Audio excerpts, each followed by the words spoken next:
Salut pèlerin. Nous sommes le 26 octobre 2023.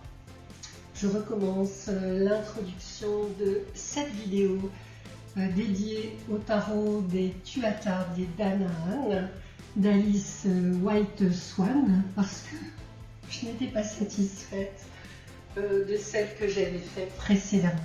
Donc vous verrez que j'ai photographié les 78 cartes du tarot plus les 4 cartes, 2 cartes des significateurs et puis 2 autres cartes identiques. Donc en fait ça fait 3 cartes. Donc Alice White Swan, c'est l'artiste qui a créé le tarot, c'est-à-dire les peintures acryliques. Magnifique. C'est aussi pour ça que j'ai voulu les photographier. Et maintenant, je vais faire ça dans mes vidéos parce que je trouve qu'on met davantage en valeur l'œuvre de l'artiste. Donc, c'est elle qui a peint, mais c'est elle également qui a créé le guidebook. Alice White Swan, on peut la retrouver sur YouTube. Elle a une chaîne qui s'appelle The Mysterious Domain. Donc, je vous montrerai plus en détail plus tard. Voilà. Et puis, magnifique guidebook. Donc, guidebook que vous pouvez trouver sur Amazon. Donc, version papier, version Kindle. Je crois que c'est dans les 25 €, je crois. Et puis également sur Lulu, mais malheureusement sur Lulu, il est un petit peu plus cher. Donc le jeu, lui, est édité par Make Playing Card, donc au prix de 50 €, je crois, par là. La boîte.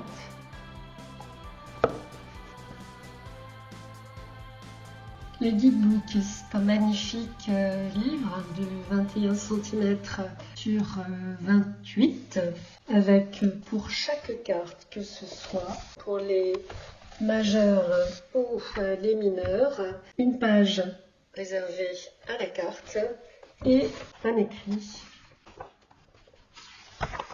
On va retrouver le récit, la signification en carte renversée, bien qu'elle nous dise qu'elle ne l'utilise pas. Les cartes sont de grandes cartes, elles mesurent 14,5 cm sur 9 cm. Ici, il s'agit de ma traduction. En couverture, j'ai mis l'arcane 21. J'ai mis aussi des illustrations qui, moi, me parlent. Alors, son guidebook est sous-titré « L'héritage arthurien ». Avec ce joli poème, il y a des étoiles dans les cieux, des étoiles dans la terre. Il y a un terrain souterrain, éclairé ni par le soleil, ni par la lune, mais éclairé par la lumière de la terre, appelé Féerie. Alors, le royaume des fées, nous dit Ein White Swan, est une image miroir du monde terrestre, un miroir encore plus profond que les cieux. Ce monde miroir est la maison de nos ancêtres et des anciens dieux. Quelques mots sur les Tuatha Dé Danann.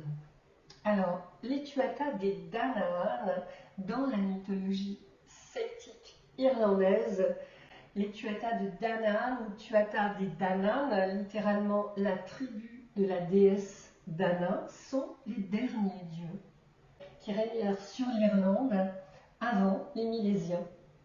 Les fils des Milésiens qui sont les ancêtres des Irlandais et qui n'étaient donc, d'après ce que je comprends, pas des dieux. Donc en fait, ce sont des dieux qui se sont effacés devant les hommes pour donc se réfugier dans l'autre monde appelé Sid. Alors peut-être qu'on prononce Chi, je ne sais pas. Chaque dieu ayant le sien. Alors Sid, dans la mythologie celte, c'est donc l'autre monde qui échappe à toute géographie. C'est le pays sous les vagues, c'est la terre du bonheur, c'est le monde de la jeunesse éternelle, de l'abondance, de la paix.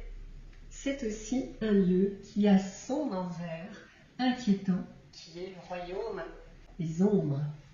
Donc, les Tuatha des Danaan, donc les gens de la déesse Dana, sont des dieux, des déesses, des héros, des magiciennes, les Banshees. Ils maîtrisent le druidisme, le savoir et les arts. Leurs 3 druides primordiaux sont Éoloas, c'est celui de la connaissance, fils, celui du savoir, fort, Marc, celui de la recherche. Alors dans cette tribu, on retrouve des personnages comme la Morrigan, qui est la déesse des batailles de la mort, Lugh, héros légendaire, roi d'Irlande, qui est avec les Tuatha des Danaan sans en faire partie véritablement, mais qui a été adopté par eux. Il y a Brigid, associé à la guérison et à la fertilité. Il y a le Dagda et le dieu druide. Ogm, à qui on attribue les Ogham. Ils viennent de 4 îles du nord du monde, Phalias, Gurias, Phineas, Murias. Quand ils arrivent en Irlande, le jour de la fête de Beltane, approximativement le 1er mai de notre calendrier, de leur ville d'origine, ils apportent 5 talismans. C'est important.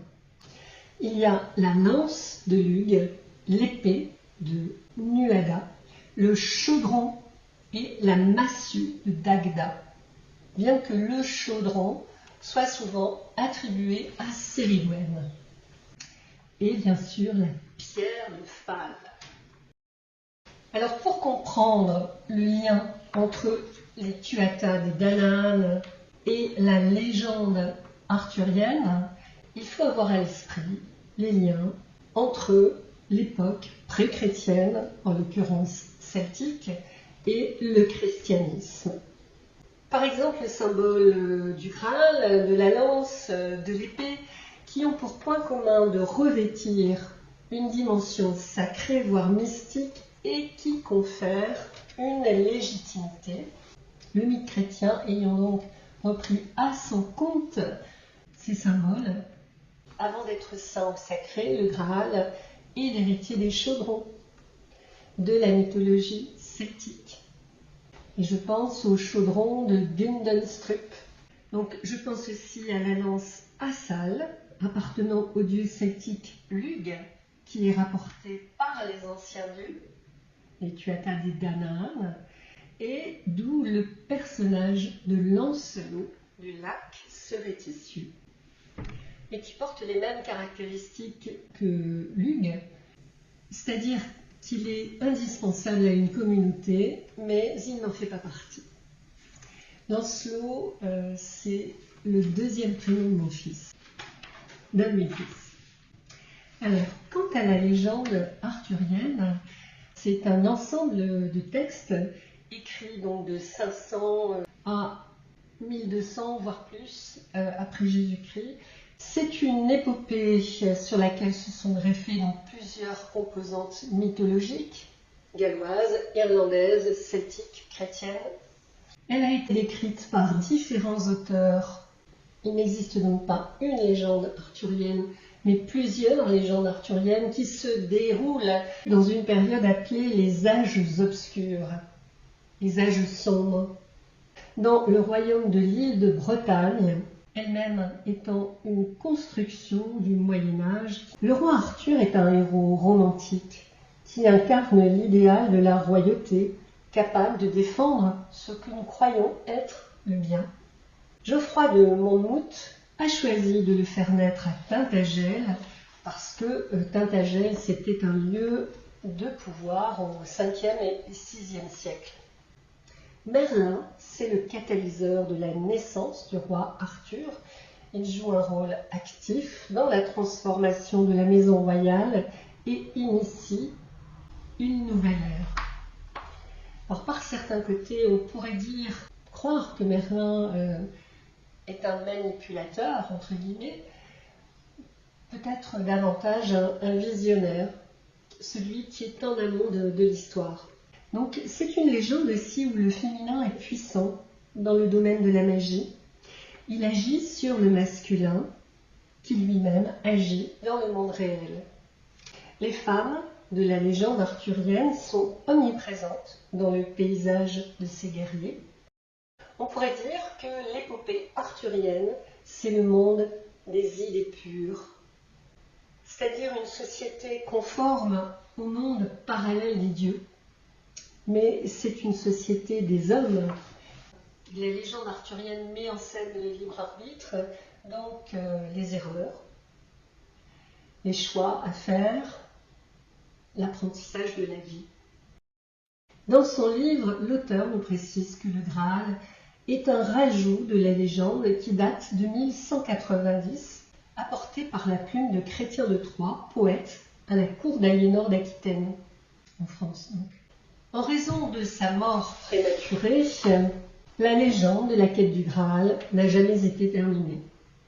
C'est Robert de Boron qui a transformé le Graal en calice d'or, mais l'autrice nous indique que l'origine du Saint Graal est beaucoup plus ancienne que la création chrétienne et ne prenait pas forcément la forme d'un contenant. C'est une légende qui contient les archétypes de la justice, de la loyauté, la légitimité, le mythe arthurien étant le fondement de la tradition chevaleresque. Mais c'est une vision très romantique, en décalage avec la réalité de l'époque.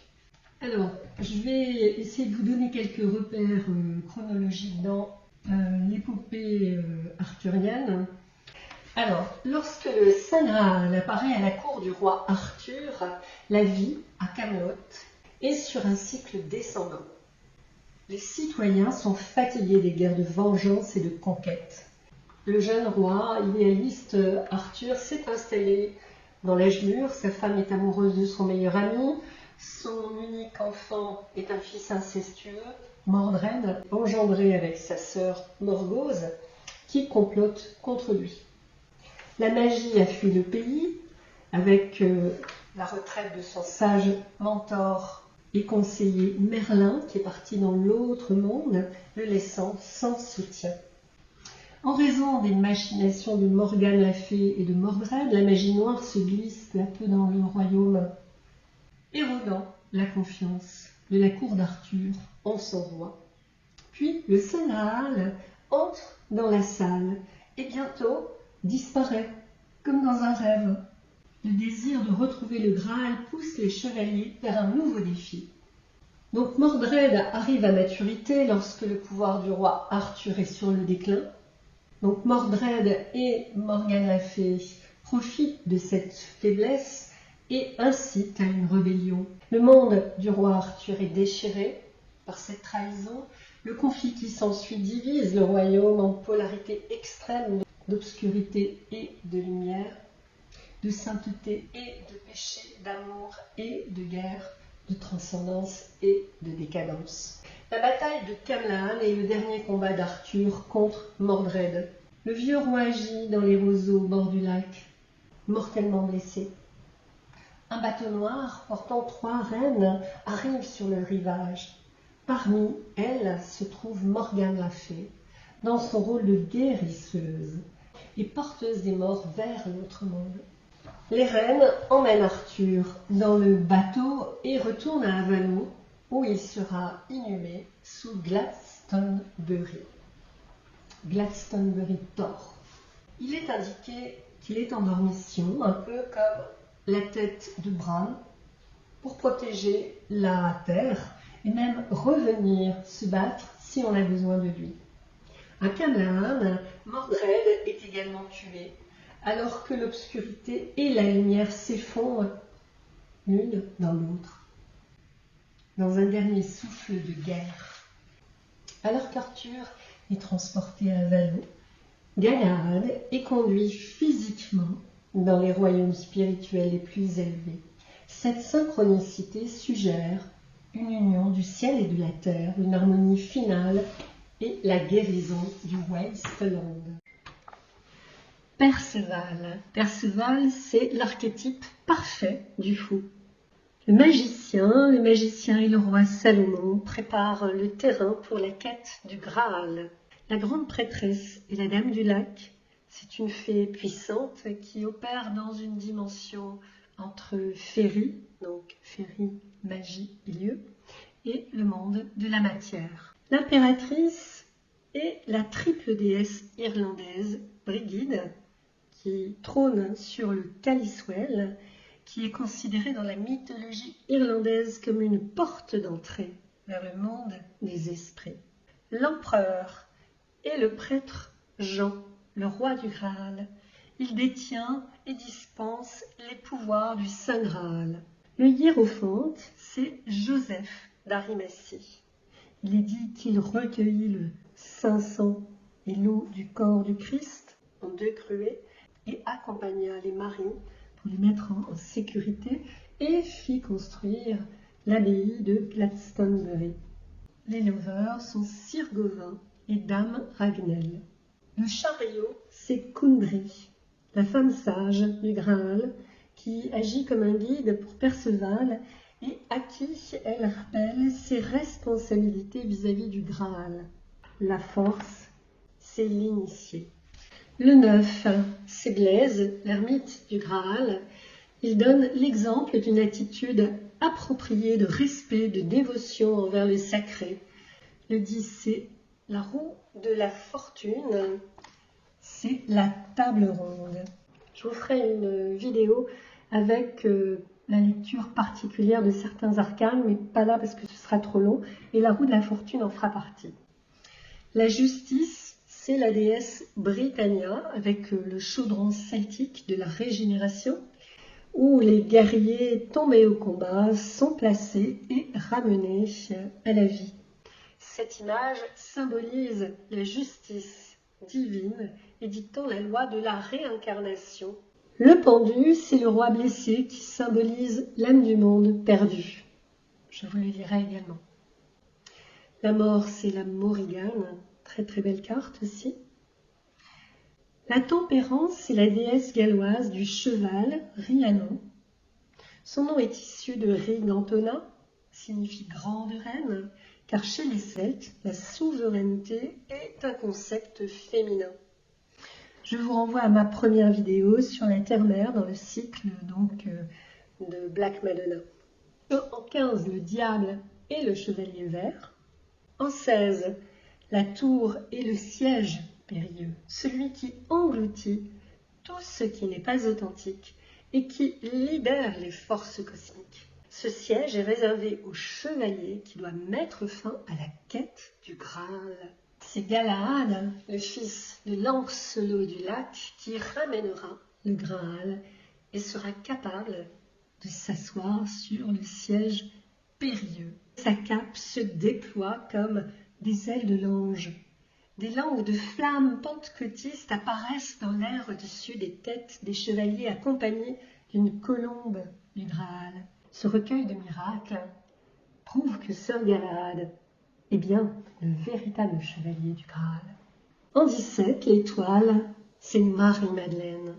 Il existe une tradition promue par la lignée royale mérovingienne selon laquelle, nous dit l'auteur, Marie-Madeleine était l'épouse de Jésus-Christ. Si elle était vraiment sa femme, alors leurs enfants porteraient le sang du Christ dans leurs veines. Le mot français sang Graal ou sang sacré ressemble suffisamment au mot Saint Graal pour suggérer à certains érudits que le Graal symbolise la lignée de Jésus-Christ. En 18, on a la Lune. La Lune et les 3 maris de la mer. Une histoire apocryphe raconte le voyage en mer que Marie-Madeleine, Marie-Salomé, Marie de Chaupas ont fait. Elles ont accosté dans le sud de la France avec Joseph d'Arimathie après la crucifixion. Ces 3 maris sont symboliques à plus d'un titre. Elles nous renvoient aux différents aspects de la Terre qui faisaient l'objet d'un culte lunaire bien avant le rite chrétien. En Occident, par exemple, nous dit-elle. Je vous renvoie à mes vidéos sur ce thème. En 19, on a le soleil. Le soleil, c'est le Saint Graal. Dans cette carte, Sir Galahad arrive à la chapelle du Graal où il tombe à genoux devant une vision du Saint Graal. On voit le suaire de Turin qui porte le visage de Jésus et qui apparaît dans le rayonnement comme le Fils Soleil de Dieu, communiquant directement au chevalier parfait, Galahad, qui a obtenu cet honneur dans la quête. C'est donc une carte qui parle d'accomplissement spirituel, réalisation des objectifs, rayonnement. Le jugement, c'est la vision du Graal de Sir Galahad, je vous le lirai également, ainsi que le monde ou l'univers, c'est la Vierge. Magnifique carte, je vous la lirai également. Voici la carte des significateurs. Et puis, la carte de Holy Graal qui nous montre bien le lien que fait l'autrice entre la quête du Graal et le mythe chrétien. Pour les mineurs, les costumes de tarot correspondent aux 4 mondes élémentaires dans les dimensions spirituelles. Les lances ou costumes des baguettes sont associés à l'élément feu. Dans ces mondes, l'autrice identifie un personnage de la cour comme étant le représentant d'un élément. Ce monde est gouverné par les salamandres. Dans une lecture, la cour des spires ou lances représente les hommes, les femmes, les enfants qui ont les cheveux blonds, roux ou blancs, le teint clair ou rosé avec des yeux verts ou bleu clair, nous dit-elle. Il y a une contrainte dans le feu conduisant à la création consciente ou à la destruction volontaire. Le feu transporte l'énergie vitale qui s'exprime dans le désir passionné d'aller de l'avant et de créer la vie.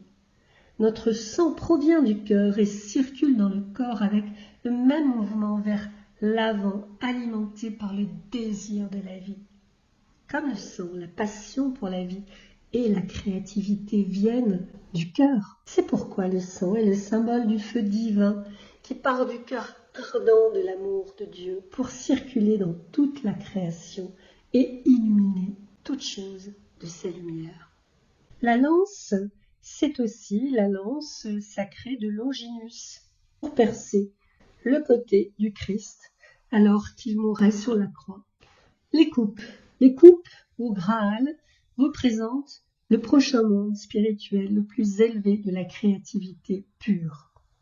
Les Graals représentent l'élément eau, qui est la matrice de la vie, qui coule et préside au sentiment, au sens du goût, à la connexion émotionnelle, au pouvoir de l'amour, de la fertilité, de l'éducation et du sacrifice de soi.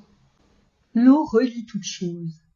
Elle exprime le principe féminin, le principe de la mère divine dans le cosmos, à travers laquelle notre nature divine est née pour être réalisée dans nos esprits et manifestée dans le monde.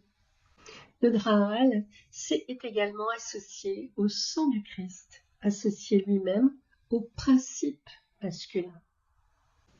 Symboliquement, le Graal représente le mariage sacré, le hieros gamos, entre le principe masculin et le principe féminin. La relation entre ces polarités, yin et yang, est très présente dans l'épopée arthurienne, dans laquelle, nous dit l'autrice, nous voyons des chevaliers très masculins se lancer dans un voyage qui implique une initiation dans les royaumes spirituels intérieurs des mystères féminins. Dans une lecture, la cour du Graal représente les hommes, les femmes, les enfants qui ont des nuances plus foncées de cheveux, blancs à brun clair, une peau claire, des yeux bleus, gris ou changeants. L'élément eau est gouverné par les ondines qui apparaissent dans les 4 reines. Ensuite, l'élément air, associé à l'épée, gouverne le vent, le mouvement, la luminosité, la clarté, le pouvoir de perception, les processus mentaux, la prise de décision, la recherche de la vérité, l'idéalisme et l'imagination. Le costume des épées appartient au monde formatif des motifs derrière la matière. C'est important ça, les motifs derrière la matière, exprimés par l'élément air. C'est l'élément par lequel les idées pures de Dieu entrent dans l'esprit universel et coule dans l'inconscient collectif pour être reçus par ceux qui sont capables de les ramasser. Le tarot est une façon de le faire. L'épée a 2 tranchants. Dans le sens positif, cela représente l'équilibre, comme l'atout de la justice, qui est gouverné par le signe de l'air, la balance. Dans le sens négatif, l'épée symbolise notre tendance à aller aux extrêmes ou à créer des situations sans victoire. Anne White-Swan estime que dans notre société, l'équilibre énergétique est affecté négativement par une surabondance de technologie. Je vous renvoie à ma vidéo précédente. Dans une lecture, la cour des épées représente des hommes, des femmes, des enfants qui ont des cheveux très foncés, des cheveux noirs, la peau pâle et porcelaine et des yeux foncés. Et ces dirigeants qui incarnent ces valeurs dans les honneurs sont les sylphes, qui apparaissent dans le jeu en tant que cavaliers. Ensuite, nous avons l'élément terre. L'élément terre gouverne la nature, la richesse, la survie, la magie, le sens du toucher, la sécurité du concret et du connu, la terre et le tournant des mondes. Le costume des pièces de monnaie, de Pentacle, symbolise le monde actif de la Terre. Ce royaume est le plus complexe des 4 parce qu'il fonde la multiplicité créatrice générée par les royaumes supérieurs dans le monde matériel. La Terre est le royaume de la magie, du mystère. La beauté de la nature et de toutes ses formes inspire l'émerveillement devant la vaste créativité de notre Créateur. Il existe de nombreux mondes cachés dans la nature, comme le fond des lacs, des mers, les grottes, les forêts profondes. La Terre est le plan où l'interaction du soleil et de la lune, de la lumière et des ténèbres, du feu et de l'eau est visible pour nous. Le symbole traditionnel de la Terre, en tant qu'élément dans le tarot, est le pentacle. Cette étoile à 5 branches représente le modèle quintuple de la nature et les 5 éléments du feu, de l'eau, de l'air, de la terre et de l'esprit. Le pentacle a été utilisé comme un dispositif occulte de protection et il est par conséquent un bouclier. Dans ce jeu, ce bouclier orné d'un pentacle appartient à Sir Gawain. Gawain est l'un des plus anciens chevaliers. Pour l'autrice, c'est le page qui représente ce costume parce qu'il porte les messages de l'autre monde à l'humanité. Et on retrouve cette vocation du page dans les 4 éléments. Dans une lecture, la cour des boucliers représente les hommes, les femmes, les enfants qui ont les cheveux bruns moyens à noirs, la peau olive à brune et les yeux noisettes, vert foncé ou brun. Voilà, je vous dis à bientôt mes amis.